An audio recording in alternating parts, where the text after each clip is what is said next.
একটা সময় ছিল যখন কালো মানুষকে আসলে মানুষ হিসেবে মূল্যায়ন করা হতো না। একটা সময় ছিল যখন কালো মানুষদেরকে রীতিমতো পশুর মতো দেখা হতো, মনে করা হতো এটাও একটা কুকুর বিড়ালের মতোই। ঘটনাটা 1940-এর দশকের দিকে। তখনকার সময়ে সেখানকার সরকার পর্যন্ত এই জাতিগত প্রথা মেনটেন করার জন্য একটা নিয়ম চালু করে, যেটার নাম ছিল অ্যাপারথাইড। এই নিয়মের কারণে যারা আসলে সাদা ছিল অর্থাৎ শ্বেতাঙ্গ, তাদেরকে অনেক বেশি সুযোগ সুবিধা আর ভালো কাজ দেওয়া হতো। অন্যদিকে যারা কালো কৃষ্ণাঙ্গ, তাদেরকে সবসময় নির্যাতন আর অত্যাচার করা হতো। তাদেরকে উচ্চবিত্ত এলাকায় ভেতরে প্রবেশ পর্যন্ত করতে দেওয়া হতো না। কখনো কখনো তাদের নৃশংসভাবে হত্যা পর্যন্ত করা হতো। কিন্তু যুগের পর যুগ ধরে এই অত্যাচার তারা একসময় সহ্য করে না। একটা সময় তারা আফ্রিকান ন্যাশনাল পার্টি নামে একটা আন্দোলন করে তোলে। তাদের উদ্দেশ্য ছিল এই জাতিগত বৈষম্যটা পুরোপুরি বন্ধ করে দেওয়া আর দেশের মাঝে একটা সম্প্রীতি ফিরিয়ে আনা, যেন কালো আর সাদার ভিত্তিতে মানুষের মূল্যায়ন না করা হয়। আর এমন না যে প্রতিবাদটা শুধু কালোরা করতো, তাদের সাথে এই প্রতিবাদে কিছু শ্বেতাঙ্গ অর্থাৎ সাদা মানুষও অংশ নিয়েছিল। কারণ তাদের কাছে ব্যাপারটা ছিল মানবিকতার, ব্যাপারটা শুধুমাত্র গায়ের রং আর জাতিগত বৈষম্যের না। আর সেই সময়টাতেই অন্যায়ের বিরুদ্ধে প্রতিবাদের কারণে দুই বন্ধুকে তখনকার সময়ে সবচাইতে নিরাপত্তা বেষ্টিত একটা জেলখানায় বন্দি করে ফেলা হয়, যেখান থেকে আজ পর্যন্ত কোনো কয়েদি পালাতে পারেনি। কিন্তু এই অসম্ভবকে সম্ভব করার জন্যই তারা দুই বন্ধু একদম মরিয়া হয়ে উঠেছিল। আর আগেই বলে দেই, শেষ পর্যন্ত তারা একদম জেল থেকে পালিয়েও গিয়েছিল। কিন্তু কিভাবে?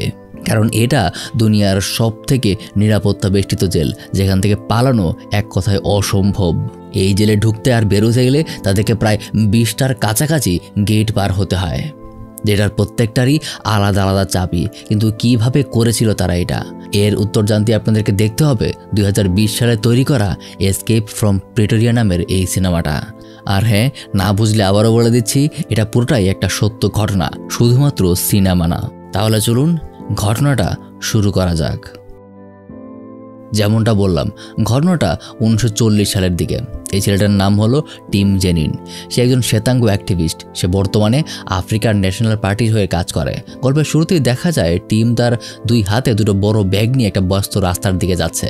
আর সে একটা ব্যাগ আবর্জনার স্তূপের কাছে রেখে দেয়, আর অন্যটা একটা গাড়ির পাশে রেখে দেয়। এরপর সে তার বন্ধু স্টিভেন লিকে দূর থেকে একটা সংকেত দেয় যেন সে প্ল্যানিং অনুযায়ী কাজ করে।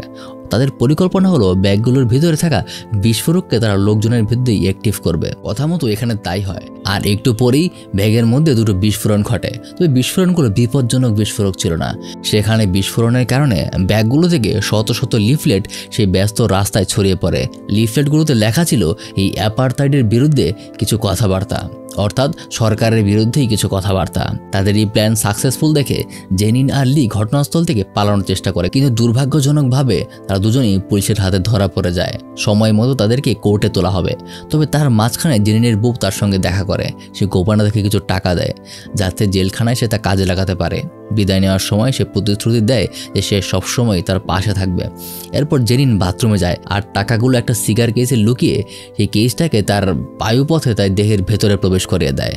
তারপর তাদেরকে আদালতে নিয়ে যাওয়া হয়। আদালতের শুনানির পর বিচারক জেনিন আর লিকে তাদের জাতির বিরুদ্ধে কাজ করার জন্য অনেক অপমান করে, কারণ তখন সরকারের বিরুদ্ধে এই অ্যাপারথাইড নিয়ে কথা বলা একটা বড় ধরনের অপরাধ ছিল। যার কারণে শাস্তি হিসাবে জেনিনকে 12 বছর কারাদণ্ড দেওয়া হয়, আর লিক ছিল তার সহযোগী, তাই তাকে 8 বছর কারাদণ্ড দেওয়া হয়। পরবর্তী দৃশ্যে দেখা যায় তাদের দুজনকে একটা বিশেষ জেলখানা নিয়ে যাওয়া হচ্ছে। এটার নাম হচ্ছে প্রেটোরিয়া। এটা বিশেষভাবে শ্বেতাঙ্গ অপরাধীদের জন্য তৈরি করা। জেলের গেইটেও সে তাদের দুজনকে জেল অফিসার মানিরের হাতে তুলে দেয়। তাদের কারাগারের ভেতরে নিয়ে যাওয়া হয়, যেখানে মানির তাদেরকে এখানকার নিয়মকানুন বুঝিয়ে দেয়। যেদিন চারপাশে নজর দেয় এবং দেখতে পায় কিছু অটোমেটিক গ্রিল দরজা, বিশেষ সিকিউর কিছু গেট আর অন্যান্য নিরাপত্তা ব্যবস্থা। জায়গাটা বাইরের জগৎ থেকে সম্পূর্ণ বিচ্ছিন্ন। কিছুক্ষণ পরে মনির তাদেরকে একটা নির্দিষ্ট সেলে নিয়ে যায়। তাদের সেলটা একটা শক্ত গ্রিলের দরজা দিয়ে সুরক্ষিত। সেই রাতে জেনিন এক ফোঁটাও ঘুমাতে পারেনি। সে যেভাবে পুলিশের কাছে ধরা পড়ে যাবে এটা সে কল্পনাও করতে পারেনি। পরদিন সকালে নাস্তার সময় সকল কয়েদিদের একসাথে ক্যান্টিন হলে যখন নিয়ে আসা হয়, জেনিন তখন ওখানে একাই ঘুরছিল। তখনই ডেনিস গোল্ডবার্গ নামের একটা বৃদ্ধ তাকে একটা সাইডে নিয়ে যায়।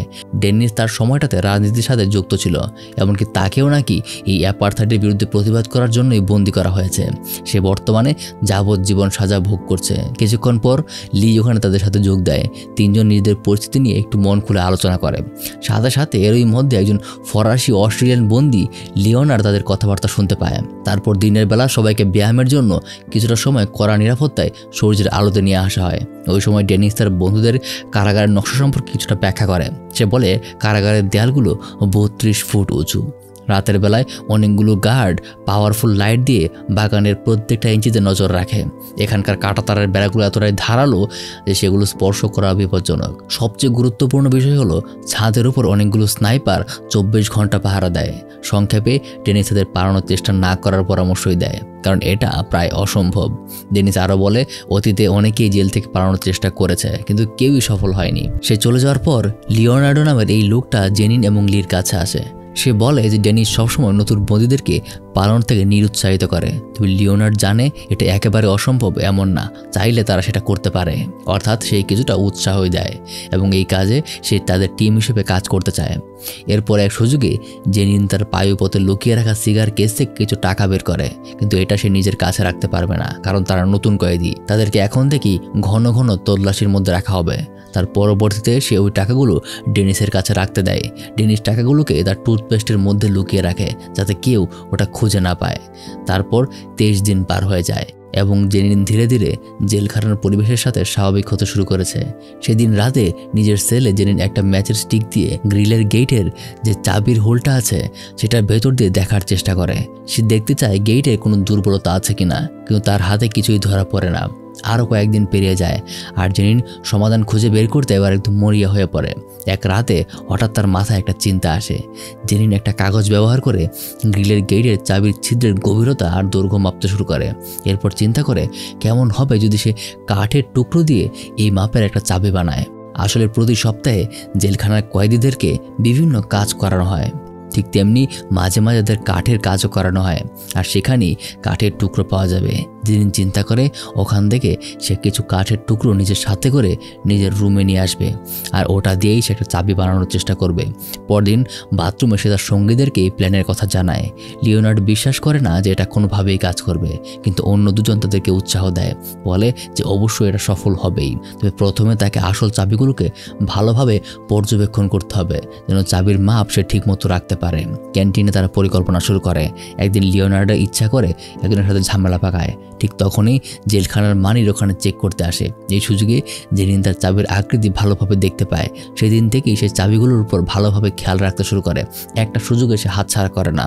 অবশেষে কয়েকদিন গবেষণার পর জেনিন চাবির একটা নকশা বানিয়ে ফেলে। আর জেলখানায় প্রবেশের 74তম দিনে জেনিন ওয়ার্কশপ থেকে কাঠ এবং কিছু স্যান্ড পেপার সংগ্রহ করে। এগুলো সে তার কফির থার্মাসে লুকিয়ে রাখে এবং তার কাপে কাপড় গুজে দেয় যেন কোনো শব্দ না হয়। কিন্তু তারপরেই একটা ঝামেলায় পড়ে যায়। কিছুক্ষণ পর মানির এসে বন্দীদের থার্মসগুলো এক এক করে চেক করতে থাকে। তারপর জেনিন যখন লাইনে আসে সে একদম ভয়ে থমকে যায়, আর মনির এটা দেখে সোজা তাকেই সন্দেহ করে। তবে সৌভাগ্যক্রমে অনেক দফা নাড়াচাড়ার পরেও মনির জেনিনের থার্মোফ্লাক্সে কোনো কিছুই খুঁজে পায় না। আর এমন একটা সময় কাটিয়ে জেনিন সরাসরি তার সেলে চলে যায় এবং তার প্রথম প্রোটোটাইপে কাজ শুরু করে দেয়। সে কাঠগুলোকে কেটে ঘষে এমন একটা আকার দেয় যতক্ষণ না পর্যন্ত এটা উপযুক্ত চাবি বানাতে পারছে। সে ততক্ষণ পর্যন্ত এটা নিয়ে লেগে থাকে। তবে কাজটা সে একটানা করতে পারে না, কারণ দিনের বেশিরভাগ সময় তাদেরকে নজরদারিতে রাখা হয়। তারপর একদিন সে ফাইনালি তার চাবিটা বানিয়ে ফেলে। সে আজ খুবই নার্ভাস। যখন আশেপাশে কেউ ছিল না তখন জেনিন গেটের চাবিটা ব্যবহার করে দেখে যে চাবিটা কাজ করছে, যার কারণে তার আনন্দের সীমা থাকে না। তবে গ্রিল গেট খুলে ফেলার পরও তার মুখটা আবার উদাসীন হয়ে যায়, কারণ এই লকারটা গেটের বাইরের দিক, আর একজন কয়েদির পক্ষে ভেতর থেকে চাবি থাকা সত্ত্বেও এই দরজার লক পর্যন্ত হাত পৌঁছানোটা প্রায় অসম্ভব। পরদিন সকালে সে তার বন্ধুদেরকে এই সমস্যাটার কথা জানায়। সে বলে এবার তাকে বাইরের দিক থেকে সেই দরজা খোলার উপায় বের করতে হবে। তাদের এই প্রথম পরিকল্পনার সফলতায় লিওনার্ড ভীষণ উৎসাহিত ছিল। এরপর পরবর্তী কয়েকদিনে তারা তিনজন বাইরে থেকে আরও কয়েকটা দরজার চাবিকে ভালো মতো খেয়াল করতে থাকে। এবার জেনিন আর একটা চাবিরও নকশা তৈরি করার চেষ্টা করে। ভাগ্যক্রমে কয়েক সপ্তাহের কঠোর পরিশ্রমের পর সে আরেকটা কাঠের চাবি তৈরি করতে সফল হয়। আর তারপর 100তম দিনে তারা হলওয়েতে পরিষ্কার পরিচ্ছন্নতার কাজ করছিল। তখন আশেপাশে কোনো সিকিউরিটিও ছিল না। এই সুযোগে জেনিন তার নতুন চাবিটা পরীক্ষা করে। তো প্রথম চাবির মতো এটা এতটা নিখুঁত ছিল না, এর মধ্যে কিছু সমস্যা আছে। তাই জেনিন এখানেই তার চাবিটার মধ্যে কিছুটা খোদাই করে আর দরজার সাথে এটাকে ঠিকমতো ফিট করে। শেষে এখানেও তারা সফল হয় এবং দরজাটা খুলে যায়। এটা দেখে তারা সবাই খুব খুশি, কিন্তু চাবিটা বের করার সময় হঠাৎ চাবির সামনের অংশটা ভেঙে ভেতরেই রয়ে যায়। এই ঘটনায় তাদের মধ্যে এবার এক আতঙ্ক ছড়িয়ে পড়ে আর সাথে সাথেই একজন গার্ড সেই হলওয়ের দিকে এগিয়ে আসতে থাকে। জেনিন তার সর্বোচ্চ চেষ্টা করে লকটা বন্ধ করার, কিন্তু কোনোভাবেই সফল হয় না। শেষ পর্যন্ত একদম গার্ড আসার একটু আগ মুহূর্তে সেই ভাঙ্গা অংশটা বের করে ফেলে, যার কারণে এবারের মতো তারা বেঁচে যায়। কিন্তু দুর্ভাগ্যজনকভাবে তারা খেয়াল করে তাদের লকারটা খোলা অবস্থায় আছে, আর এটা যদি গার্ডের চোখে পড়ে যায় তাহলেই মহাবিপদ। তারা খুব ভয় হচ্ছিল যে এবার হয়তো তারা ধরা পড়ে যাবে, কিন্তু না, সেখানে গার্ডের চোখে বিষয়টা ধরা পড়লেও সে এটাকে তেমন গুরুত্ব দেয় না। মনে করে হয়তোবা মনের ভুলে কেউ এটাকে খোলা অবস্থায় রেখে চলে গিয়েছে, তাই সে তখনই দরজাটা বন্ধ করে চলে যায়। যার কারণে এবার জেনিন একটা স্বস্তির নিঃশ্বাস ফেলে। এভাবেই আরও কয়েকটা দিন চলে যায়। আজকে তাদের 142তম দিন। তারা তিনজন কাজের সুবাদে একসাথে একটা ঘরে একত্র হয় এবং বাইরের দিক থেকে তাদের এই সেলের গেটটা খোলা নিয়ে আলোচনা করতে থাকে। লিওনার্দো প্রস্তাব দেয় যে একটা সুতা ব্যবহার করবে, কিন্তু সেটা দিয়ে কাজ হবে না, কারণ সুতা দিয়ে তো তারা চাবিটা ঘোরাতে পারবে না। কিছুক্ষণ পর লি একটা ঝাড়ুর দিকে তাকায় আর তার মাথায় একটা বুদ্ধি আসে। সে ঝাড়ুটা নিয়ে বাইরে যায় এবং সেলের জানালা দিয়ে দরজার দূরত্ব মাপতে শুরু করে। দেখা যায় সে ঠিকঠাক মতো পৌঁছাতে পারছে না। ঝাড়ুর লাঠিটা কয়েক ইঞ্চি বড় হলে হয়তো এটা কাজে লেগে যাবে। তাই পরদিন ওয়ার্কশপে থাকা অবস্থায় জেনিন একটা সেলাই মেশিন দেখতে পায়। এটা দেখে তার মাথায় একটা বুদ্ধি আসে। সে দ্রুত নিজের সেলে ফিরে আসে আর ওখানে একটা সেলাই মেশিনে দেখা একই ধরনের একটা মেকানিজম তৈরি করে, যেটা ওই চাবিটাকে ঝাড়ুর সাহায্যে ঘোরাতে সাহায্য করবে। সেদিন রাতে জেনিন ঝাড়ুর মাথায় কাঠের চাবিটাকে বসিয়ে সেটা দিয়ে দরজা খোলার চেষ্টা করে, আর এতে করে ফাইনালি আজকে তাদের পরিকল্পনা সফল হয়। তবে যখন তারা চাবিটা ফিরিয়ে নেওয়ার চেষ্টা করে তখন সেটা মাটিতে পড়ে যায়, আর এটা দেখে জেনিন খুব ভয় পেয়ে যায়, কিন্তু সে হাল ছাড়ে না। তার সাথে ছোট্ট একটা চুইংগামের অংশ ছিল, যেটাকে সে ঝাড়ুর মাথায় লাগিয়ে চাবিটা তুলেই আনে। পরদিন দুপুরের খাবার সময় সে তার বন্ধুদেরকে জানায় যে কীভাবে দুইটা গেটই সে খুলতে পেরেছে। এবার জেনিন তাদের জেলের অন্যান্য অংশ পর্যবেক্ষণ করতে চায়, যাতে তারা পরবর্তী ধাপের দিকে এগোতে পারে। তাদের সামনে এখনো অনেকগুলো ধাপ বাকি, এটা তো কেবলমাত্র লেভেল 1। এদিকে ডেনিস তাদের দিকে নজর রাখছে। সে আবার জেনিনকে থেমে যাওয়ার পরামর্শ দেয়, কিন্তু জেনিন ইতিমধ্যেই তার সিদ্ধান্ত নিয়ে ফেলেছে। এভাবেই তারা মোট 206 দিন জেলের মধ্যেই কাটিয়ে ফেলেছে। তারা খেয়াল করে জেলখানার এরিয়ার নতুন কিছু দেয়াল নির্মাণের কাজ শুরু হয়েছে, তবে এখনও তাদের রুটিন একই। বাইরে থাকার সময় তারা তিনজন আশেপাশের জায়গাগুলো যতটা সম্ভব খুঁটিয়ে খুঁটিয়ে দেখে। এমনকি জেনিন একজন পরিচ্ছন্নতা কর্মীর সাথে একটা চুক্তিও করে। সে তার কাছে থাকা জেলখানার একটা নকশা চায়। ভাগ্যক্রমে জেনিন ওই নকশাটাও পেয়ে যায়। তারপর চলে আসে 296 নম্বর দিন। জেনিন এবং লিওনার্ড ধীরে ধীরে তাদের প্ল্যানিংয়ের দিকে অনেক দূর এগিয়ে গেছে। প্রায় সময়টাতেই তারা এখান থেকে সর্বোচ্চ দূর বের হওয়া পর্যন্ত প্র্যাকটিস করে। আজকেও রাতের বেলায় তারা তাদের সেল থেকে বের হয়, কিন্তু বের হওয়ার আগে দুজন তাদের বিছানায় বালিশ আর কম্বল দিয়ে এমন একটা আকৃতি তৈরি করে যেন বাইরে থেকে দেখলে মনে হয় দুজনেই কম্বলের নিচে শুয়ে আছে। আর এদিকে তারা সাবধানে সিঁড়ি বেয়ে নিচে নামে যতক্ষণ না আরেকটা গ্রিল গেটে পৌঁছায়। জেনিন এই রাতটা বেছে নিয়েছিল কারণ আজকে একটা মোটু গার্ড তাদের এরিয়াটা পাহারা দেবে। সে এমনিতেও মোটা আবার বেশ অলস, কিন্তু তবুও দুজন বেশ নার্ভাস ছিল। প্রতিটা সেকেন্ড পেরোনোর সঙ্গে সঙ্গে তাদের ঘাম ঝরছিল। একসময় ভাগ্যক্রমে তারা আরও একটা নতুন গেট খুলতে সক্ষম হয়। ঠিক সেই সময় সেই গার্ড ছোট্ট একটা আওয়াজ শুনে তার জায়গা থেকে উঠে দাঁড়ায়। প্রহরীর পায়ের আওয়াজ শুনে জেনিন আর লিওনার্ড স্টোররুমে লুকিয়ে পড়ে এবং কোনো রকমে দরজা বন্ধ করে ওখানেই লুকিয়ে থাকার চেষ্টা করে। আর ওখান থেকে গার্ড চলে যাওয়ার পর তারা বেরিয়ে আসে এবং আবারও সেই গেট খুলতে চেষ্টা করে। এমনকি এই দরজাটাও একসময় তারা খুলে ফেলে। তবে তারা সামনের আরও একটা দরজার দিকে এগোনোর চিন্তা করে, কারণ তাদের কাছে 4 নম্বর দরজার চাবিও বানানো ছিল। ঠিক তখনই উপর থেকে লি হঠাৎ কাশতে শুরু করে। মূলত লি তাদের সংকেত দিচ্ছে যে সেই গার্ড আবারও তাদের দিকে ফিরে যাচ্ছে। তাই জেনিন আর লিওনার্ড আবারও স্টোররুমে গিয়ে লুকিয়ে পড়ে। তারপর গার্ড যখন ওখান থেকে চলে যায় তখন দুজন আবার তাদের সেলে ফিরে আসে, আর সাথে সাথে জেনিন তার চাবিগুলোকে টুকরো করে ভাগ ভাগ করে আলাদা আলাদা জায়গায় রেখে দেয়। আজ প্রথম সে আশা নিয়ে ঘুমাতে যাবে, হয়তোবা খুব শীঘ্রই সে আবারও তার পরিবারের কাছে ফিরে যাবে। পরদিন সকালে একজন অফিসার জেনিনের সেলে ঢুকে তাদের ঘুম থেকে জাগিয়ে তোলে, কারণ জেলখানার অ্যালার্ম বেজে গিয়েছে অনেকক্ষণ আগেই, কিন্তু এখনও সে ঘুম থেকে ওঠেনি। তাই তারা সন্দেহ করছে যে নিশ্চয়ই সে রাতে ঘুমায়নি। সে রাত জেগে কিছু কিছু একটা করেছে। সে রেগে গিয়ে জেরিনের কাছে জানতে চায় সে কেন এত দেরি করেছে। জেরিন ক্ষমা চাওয়া ছাড়া আর কিছুই বলতে পারে না। এরপর তার ছেলে পুরোপুরি তল্লাশি চালানো হয়। তল্লাশির সময় তার উপরে থাকায় একটা কাপ নিচে পড়ে যায়, আর ওটার মধ্যে রাখা কাঠের চাবিগুলো ছোট ছোট অংশগুলো বের হয়ে আসে। সেই অফিসার একটা অংশ তুলে নিয়ে রাগান্বিতভাবে জানতে চায় যে এটা আসলে কি। আতঙ্কে জমে যাওয়া জেনিন নার্ভাসভাবে বলে যে এটা একটা ফটো হোল্ডার। এমনকি জেনিন তার কাছে থাকা ছবি নিয়ে সেটাকে স্ট্যান্ডের উপর দাঁড় করিয়েও দেখায়। আর অবাক করার মতো ব্যাপার হলো সেই অফিসারও তার কথা বিশ্বাস করে নেয় এবং রুম থেকে চলে যায়। তবে যাওয়ার আগে তাকে আরও সাবধান থাকার জন্য সতর্ক করে। তবে এই ঘটনায় জেনিন খুব ভয় পেয়ে গেছে। ওই রাতে সে ঘুমাতেও পারে না। তবে সে নিজেকে বোঝায় যে যেভাবেই হোক তাকে এই পরিস্থিতি পার করে যেতেই হবে। তাই পরদিন সকাল থেকে সে তার চাবিগুলো জেলের বিভিন্ন জায়গায় লুকাতে শুরু করে, যেমন লাইব্রেরি, ক্যান্টিন এবং ডাম্পস্টারের মধ্যে। একদিন সে তার বন্ধুরা লন্ড্রি থেকে কিছু জামা কাপড় চুরি করে। এদিকে জেনিন অনেকদিন ধরে তার দাঁত পরিষ্কার করে না, যেন তার দাঁতে একটা গুরুতর সমস্যা হয়ে যায়, যাতে করে তাকে ডাক্তারের কাছে নিয়ে যাওয়া হবে। আর যেমন চিন্তা ঠিক তেমনটাই হয়। কয়েক সপ্তাহ পরে সত্যি তার দাঁতে একটা গুরুতর ইনফেকশন হয়, আর জেল কর্তৃপক্ষ তাকে ডাক্তারের কাছে নিয়ে যাওয়ার সিদ্ধান্ত নেয়। আর এটাই হলো সুযোগ এখান থেকে বের হওয়ার, প্রত্যেকটা দরজা ভালো মতো পরীক্ষা করে দেখার। জেনিন ওখানে একটা অটোমেটিক দরজা দেখতে পায়, যেখানে কোনো চাবি লাগানোর ব্যবস্থা নেই। এমনকি আরও নতুন নতুন কিছু বিষয় সে দেখতে পায় যা তারা কল্পনাও করেনি। এরপর পরবর্তীতে আরও অনেকগুলো দিন কেটে যায়। সেই ঘটনায় জেনিন জানতে পেরেছে এখান থেকে বের হতে হলে তাদের মোট 15টা দরজা পার করতে হবে, আর তার জন্য জেনিন মোট 39টা বিভিন্ন আকারের চাবি তৈরি করেছে। তবে ডেনিস এখনও তাদের পরিকল্পনায় যোগ দিতে অস্বীকৃতি জানায়, কারণ তার মতে তারা পালিয়ে নিরাপদ কোনো জায়গায় যেতে পারবে না। তাই সে তার টুথপেস্টের রোলের মধ্যে লুকানো টাকাগুলো জেনিনকে ফিরিয়ে দেয়। আর পরে ওয়ার্ডেন সেগুলোর একটা তল্লাশি চালায়, যার মধ্যে জেনিনের সেলও আছে। সে পুরো জায়গাটা উল্টে পাল্টে খুঁজে দেখে, কিন্তু কিছুই খুঁজে পায় না, কারণ গতবারের ঘটনায় জেনিন এখন খুবই দক্ষ হয়ে গেছে। সন্ধ্যায় সব প্রহরী চলে যায়। তখন জেনিন, লিওনার্ড আর লি তাদের সেল থেকে বেরিয়ে যাবার পরিকল্পনা শুরু করে। আর সেখানকার হলওয়ে ছেড়ে পালানোর আগে জেনিন তাদের বন্ধু ডেনিসকে শেষবারের মতো জিজ্ঞাসা করে যে সে তাদের সাথে যেতে চায় কিনা, কিন্তু ডেনিস এবারও অস্বীকৃতি জানায়। এরপর তারা জেলের বিভিন্ন কোণায় লুকানো চাবিগুলো একত্রিত করে। মনে আছে তারা কিন্তু লন্ড্রি থেকে কিছু জামা কাপড়ও চুরি করেছিল। আজকে তারা সেইগুলো পরে নিচে নামতে শুরু করে। তবে হঠাৎ তারা পায়ের আওয়াজ শুনতে পায়। একজন গার্ড তাদের দিকে এগিয়ে আসছিল। আতঙ্কে তারা দ্রুত আবারও স্টোর রুমে লুকিয়ে পড়ে, কিন্তু কপাল খারাপ ছিল। সেই গার্ড দরজার একটু নড়াচড়া লক্ষ্য করে, কিন্তু ঠিক তখনই জেলখানায় বিদ্যুৎ চলে যায়। আসলে উপরে থাকা ডেনিস ইচ্ছা করেই তার লাইট বাল্বটা নষ্ট করে পুরো জেলখানায় একটা শর্ট সার্কিট ঘটিয়েছে। আর সাথে সাথেই উপরের সকল কয়েদিরা একসাথে হট্টগোল তৈরি করতে শুরু করে, যেন তারা 3জন এখান থেকে পালিয়ে যেতে পারে। আর এইটা কাজও করে।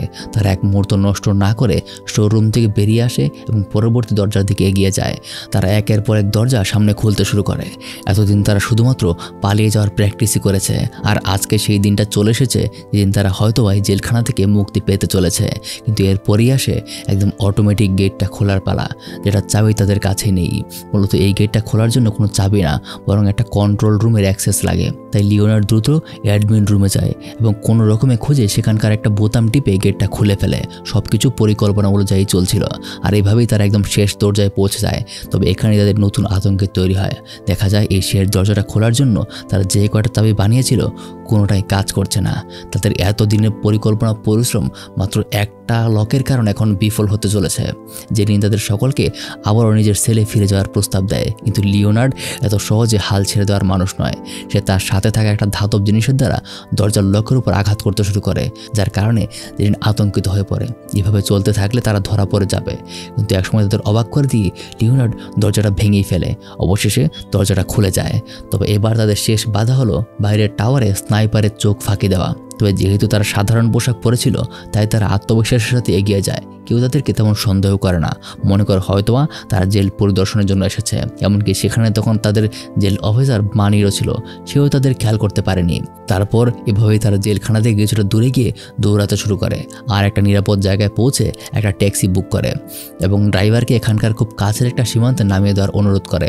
প্রথমে ড্রাইভার কিছুটা দ্বিধা করে, কারণ তারা শ্বেতাঙ্গ, আর তাদের নিয়ম ছিল শ্বেতাঙ্গ কোনো প্যাসেঞ্জার তাদের কৃষ্ণাঙ্গ গাড়িতে উঠতে পারে না। কিন্তু তবুও জেনিন যখন অনেকগুলো টাকা দেয় তখন সে রাজি হয়ে যায়। এই টাকাগুলো সে জেলখানায় আজ পর্যন্ত খুব যত্ন করে লুকিয়ে রেখেছিল আর শেষমেশ কাজে লেগে গেল। এভাবেই জেনিন লিওনার্ড আর লি 1.5 বছরের বন্দিত্ব শেষে অবশেষে জেল থেকে পালাতে সক্ষম হয়। পরদিন মনির তাদের পালানোর কথা জানতে পেরে অ্যালার্ম বাজায়, কিন্তু ততক্ষণে অনেক দেরি হয়ে গেছে। সে যখন অসহায়ভাবে এদিক ওদিক ঘুরছিল তখন ডেনিস এবং অন্যরা হাঁটতে থাকে। আর এখানে শেষ হয়ে যায় আজকের জেল পালানোর গল্প। তবে যেমনটা বলেছিলাম, এটা শুধুমাত্র কোনো গল্প নয়, এটা 1940-এর দশকে ঘটে যাওয়া 3 জন কয়েদির জেল পালানোর বাস্তব ঘটনা থেকে তৈরি করা, যেখানে পরবর্তীতে জেল পালানোর পরে এই ঘটনাটা দক্ষিণ আফ্রিকার ইতিহাসে সবচেয়ে বড় একটা জায়গা দখল করে নিয়েছিল।